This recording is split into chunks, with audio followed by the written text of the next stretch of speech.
If you liked the video, feel free to subscribe. We have battle reports, list videos, and other Warhammer 40K content every week. Thanks for watching, thanks for stopping by. Adeptus Custodes, What's Winning Right Now, Episode 7. This time, we have a Lines of the Emperor GT winning list for Episode 7.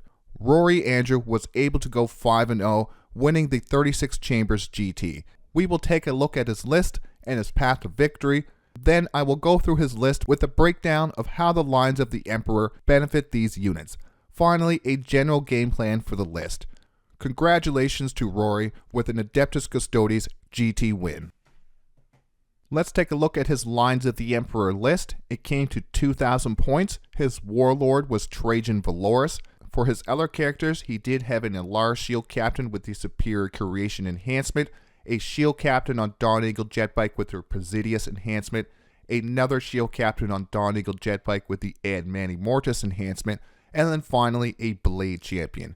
For his battle line, he did have 3 units of 4 Custodian Guard. They all had 3 spears with 1 Misericordia, Vexilla, and Presidium shield. For the other data sheets, he did have 2 Allarus Custodians with the Guardian spears to join with that Allarus shield captain, a unit of 4 Wardens with the Guardian Spears and Vexilla, a unit of 5 Prosecutors, 2 Vertus Praetors with the Hurricane Bolters, a unit of 4 Witchseekers. Then finally, for his allied units, he did have Inquisitor Draxus and the Stock Inquisitor to join up with the Custodian Guard. This Lines of the Emperor list came to 2,000 points. Now let's take a look at Rory's path to victory at the 36 Chambers GT. Game 1 was the Adeptus Custodes versus the Chaos Space Marines. This was a 92-57 win. Game 2 was against the Tyranids, and this was a strong win at 99-35. Game 3 was against the Chaos Demons with a 90-48 win. Game 4 was the Adeptus Custodes versus the Adeptus Custodes for a mirror match, and this was another big win at 100 points to 31. His final match and the closest match was against the Imperial Knights, and this was a 63-54 win. Rory Andrew wins the 36 Chambers GT, the only player to go 5-0 with a total of 444 points out of 500. Congratulations for the Lines of the Emperor win. Let's start the unit breakdown with Trajann Valoris. Trajann could go with those 4 Wardens or 4 Custodian Guard. Trajann's Moment Shackle ability has to be used at the start of the fight phase, giving Trajann either a 2+1 vulnerable or the 12 attacks. Even though I still believe Trajann does need a glow up, it is nice to see him used in competitive lists again. A fight on death stratagem, along with a fallback shoot and charge stratagem, there are many ways to take advantage of Moment Shackle. Even better, use Gilded Champion to use Moment Shackle twice in a game. The 4 Wardens could go with either the Bladechampion or Trajann Valoris. Either character will give more melee threat to the Wardens unit. The Wardens give this list one tanky unit that will take a fair amount of firepower to take out. Lots of speed and pressure in this list, having Trajann with the Wardens standing on the center objective while the rest of the army is slamming into the opponent. It will be a tough unit to remove, -1 to the wound roll, a once per game for Feel No Pain, and then if needed a 2+1 vulnerable for Trajann himself from Moment Shackle, then Defiant to the last for 1 CP for a 4+ fight on death and a 2+ for Trajann. Trajann joined to the Custodian Guard is not as survivable as Trajann with the Wardens. It is, however, much more deadly. It is the Custodian Guard's abilities that make this unit so good in this detachment. This might be the best detachment for the Custodian Guard.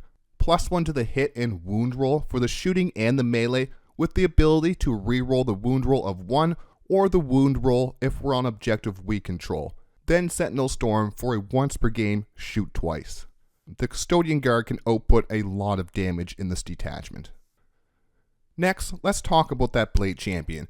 So the Bladechampion could go with the 4 Wardens, and I'm happy to see these GT winning lists are not running Warden hordes. It's 1 or 2 units backed up with lots of other infantry options or even some Caladius Grav-tanks.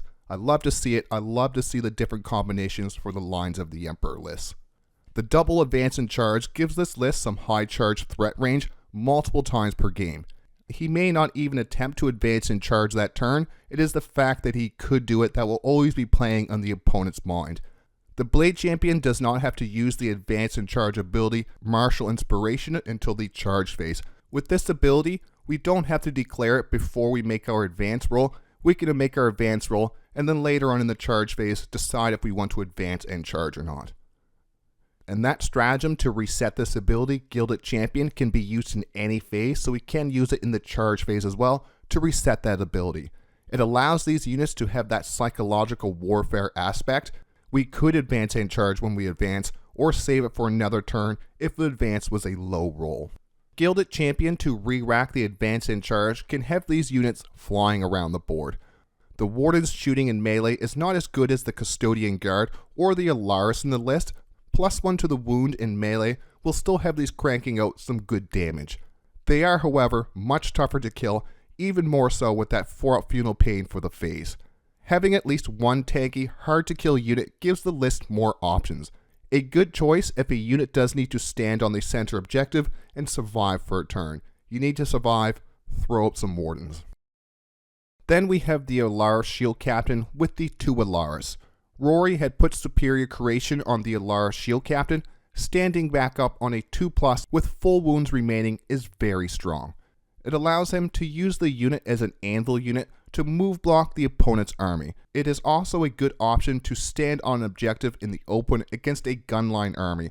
If you need to stand on an objective, you need to hold that objective next turn, throw this unit on there. He gets gunned down, but gets back up on a 2+ to still hold that objective. Opponents who are only melee or shooting will have a very hard time with this character. The 2 Allarus attached to the Shield Captain will give the unit re-roll the wound roll into monster, vehicle, or character units. Golden Light to put this unit back into reserves once per game. Use Unleash the Lions to break this unit into 3 separate units. I prefer to use this late game. I'm not sure if or when Rory used this stratagem. Defiant to the last is interesting since we can fight on death both times the Shield Captain is taking out. Knowing it can fight on death on a 2+, then get back up with full wounds remaining on a 2+, it makes the opponent second guess engaging this unit. On to the Shield Captains on Dawn Eagle now. Our first Shield Captain on Dawn Eagle has that Presidius enhancement, and that will give the Shield Captain the Lone Operative ability. Now Rory has a Movement 12, Toughness 7, 8 wound model flying around that cannot be targeted by ranged attacks unless the enemy unit is within 12 inches. Unlike the Caladius or the other assassins, the Shield Captain will not die to a stiff breeze and hits like a truck. Both of the Shield Captains on Dawn Eagle's abilities can be used without being attached to a unit. There is no while leading a unit abilities. These can all be used by a solo Shield Captain. It's not as tanky as the Allarus Shield Captain, but it's much faster. The next Shield Captain is joined by 2 Vertus Praetors, and the enhancement on the Shield Captain is an interesting choice. I usually put the Ad Monte Mortis on the Allarus Shield Captain with an axe. The Bite Captain with this enhancement will have 7 attacks, AP 3, damage 3. That is still a big threat on the table. No reroll the wound roll, but it will have the +1 to the wound roll when the unit has charged that turn from the lance on the melee weapons. It actually makes a pretty neat synergy with the unit and detachment. Ad Monte Mortis makes it easier to kill units in combat. Sweeping Advance can be used within engagement range as a fallback move. Using it after the unit has killed a unit is better to allow a normal move.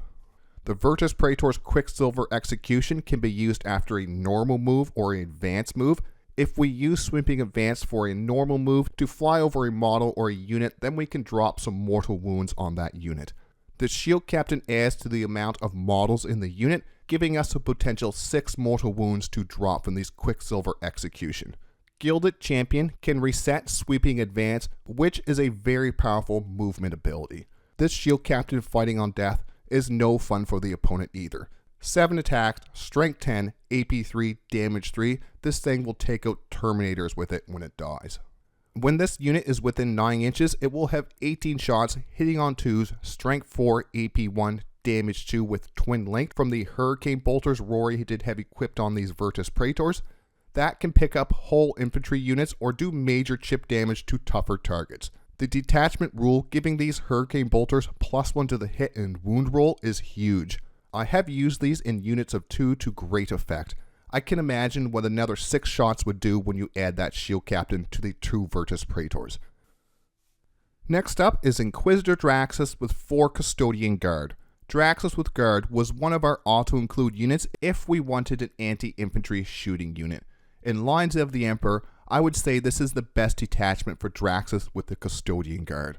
With +1 to the hit and wound roll from the Against All Odds detachment rule, this unit becomes even more reliable at shooting infantry. It also gives the unit some threat into tougher targets. All Draxus ranged attacks are damage 2, along with the Custodian Guard's Guardian Spears. The Martial Kata army rule targets the unit. As long as the unit has Martial Kata, you will have sustained hits or lethal hits in the fight phase, so Draxus does get our Custodes Karate in the fight phase too. The detachment rule really powers Draxus up. I have killed Rhinos, the Little Knights, Dreadnoughts, and more with this unit. +1 to hit really makes a difference with her. It makes her much more reliable, going from hitting on 2s to a 2+ has her ripping apart infantry units. +1 to the wound really helps her psychic attack smash into enemy units. Infantry or any unit with a 3+ save or higher, this unit can easily chip damage to death. Our next unit is a unit I've seen popping up a lot in these Lines of the Emperor list. It is the Inquisitor with 4 Custodian Guard. The Inquisitor adds more devastating wounds shooting potential for the list. It is not the same raw infantry killing power of Draxus, but it does have some real threat in this detachment. The Custodian Guard give the units reroll wounds of 1, or the wound roll if on objective we control. They also have that shoot twice once per game ability. For the Custodian Guard, that is 2 shots per model, hitting on 2+, strength 4, AP 1, damage 2. The Inquisitor adds a decent amount of shooting threat to the list. 2d6 devastating torrent wound attacks can spike for some major wounds into infantry or vehicles. Give it the possible reroll the wounds and double tap from the Custodian Guard. Now the Inquisitor is looking even better. It also gives us a credible Overwatch threat, something we are lacking in most of our detachment lists. The great thing about that devastating wounds torrent attack, it is only strength 3, so that +1 to the wound will really help, but it is AP 2, so AP 2 does make a big difference since it is so easy to get cover in 10th edition. Power of the Rosette gives us a chance to refund the CP if we do use Overwatch or Swift as an Eagle. It is on a 3+, but it does give us an option to refund some CP. Let's finish with the Psychona units.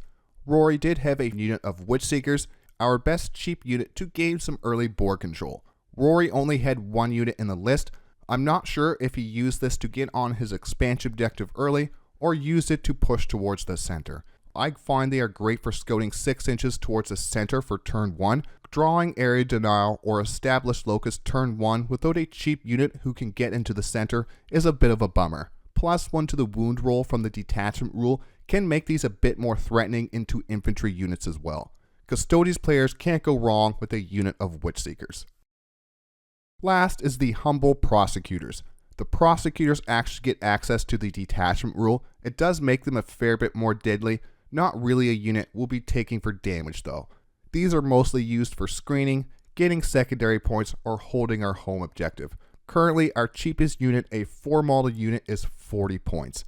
Swift as an Eagle can be used to move these after being shot. Using a CP on them to do it will be situational though.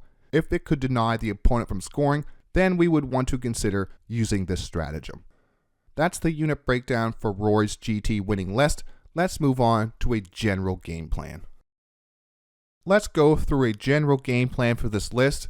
Once again, I didn't play this list or write this list, so this is just a general game plan of what you can do with this list. And this list has lots of speed with the Vertus Praetors in that Bladechampion. Getting board control early to set up shooting lanes and start the pressure will be important. This isn't a hold the objectives and pray to the Emperor for some 4+ invulnerable list. This is an aggressive damage dealing list. Getting Draxus and the Inquisitor's units on the objectives early will really up the shooting of this list.